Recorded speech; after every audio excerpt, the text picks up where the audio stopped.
Zubeen Garg.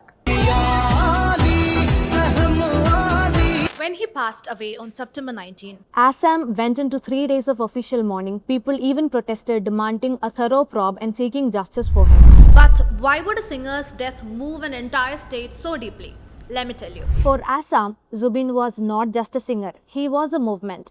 He sang over 38,000 songs in his lifetime. Yet it wasn't only his music that made him loved. Zubeen did what politicians could not. He united Assam, a state divided by language, religion, tribe, and politics, found a common voice in him. Though influenced by Buddhism, Zubeen called himself a Gnostic, an atheist. His words still echo today. I have no caste, no religion, no God. I am free. I am Kanchenjunga. He never lived like a distant celebrity. He was one among the people walking the streets, talking to locals, and sitting down for tea with them. He rejected caste, threw away the sacred thread, and spoke fearlessly against blind traditions like animal sacrifice. He questioned politicians, governments, and even the military without fear. Zubeen Garg's contribution went far beyond music. He left behind an immense legacy as a prolific singer, composer, actor, filmmaker, activist, and philanthropist. He gained nationwide fame with Ya Ali, but back home, albums like Anamika and Maya cemented him as a cultural icon. A master of 12 instruments, he brought richness and depth into every performance.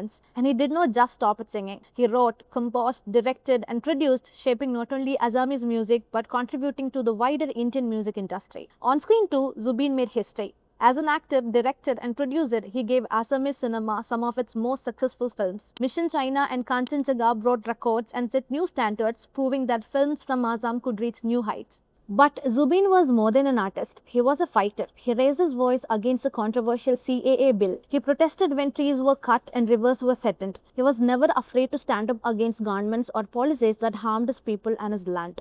And behind all this fire, there was also immense compassion. Zubeen quietly helped countless people with medical expenses, education, and personal needs. Through his fans clubs, his generosity reached far and wide.